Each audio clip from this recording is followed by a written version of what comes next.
Hey friends, Emilio Espinoza with Espinoza & Associates here to give you the market update for April of 2025.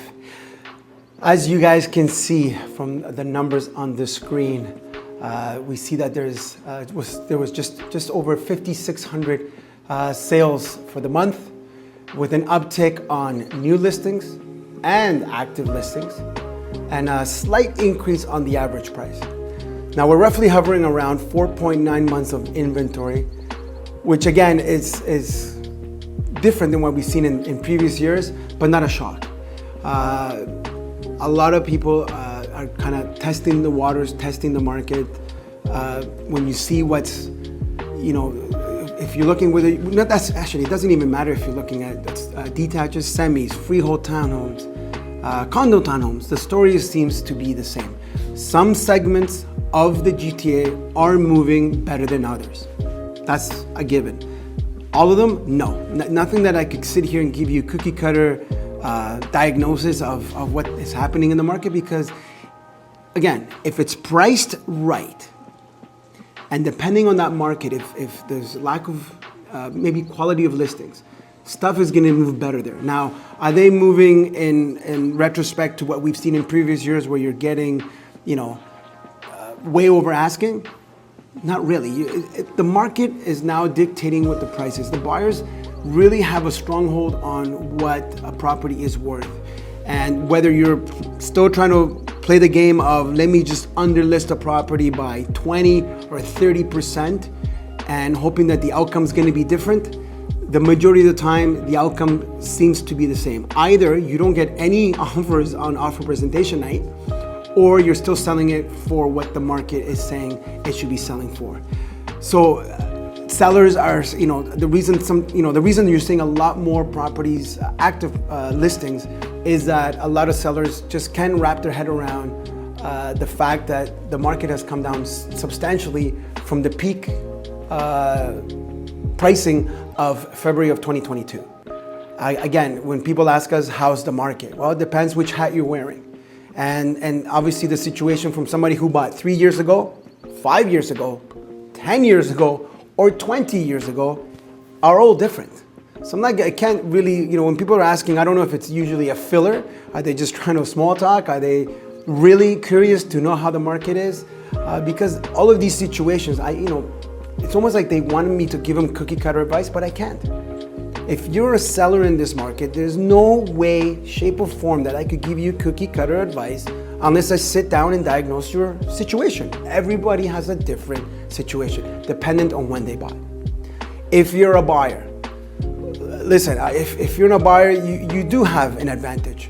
And I'll tell you why. The reason is that depending on the listing that you're interested in, or the property that you're interested in, people, for some reason, are still going out and buying first.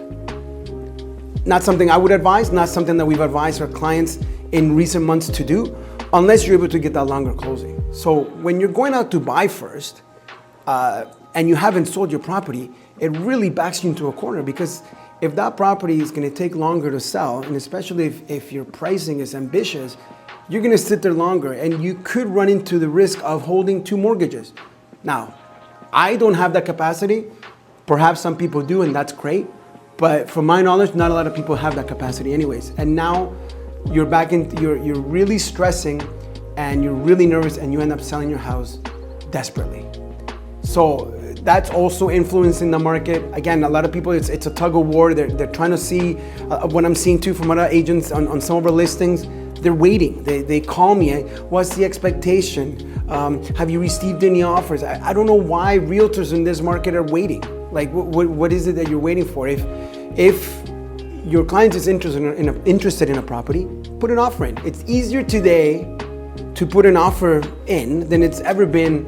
I remember when I first got in real estate, I had to drive for 45 minutes just to get a signature or get an initial. You don't have to do that now. So what is the concern? Like, just put an offer in.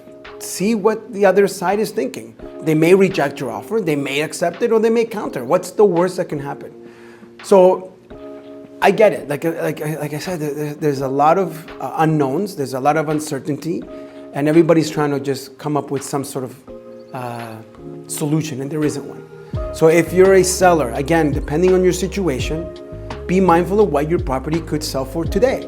But I would tell you right now, I would sell first before committing to another purchase. If you're a buyer today, don't be afraid. Put an offer in.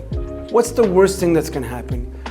Somebody always told me this, and I'll never forget it. It's a colleague in the industry, and he says, if you don't ask, you don't get. So what is the fear? That they say no? Oh well, there's a lot of properties for sale at the moment that you can entertain. But unless you put an offer forward, you'll never know what the other side is thinking.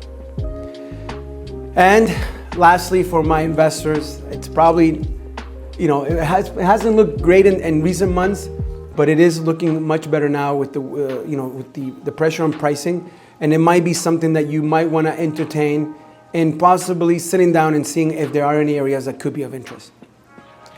As always, we're here to give you up-to-date details, up-to-date information that is relevant to you. I'm either a phone call away or an email away. Message me, get in contact with me, sit down with me, let me discuss what your real estate plans are and how myself and the team could best help you. Thank you for your time, and I look forward to serving you in any way that I can.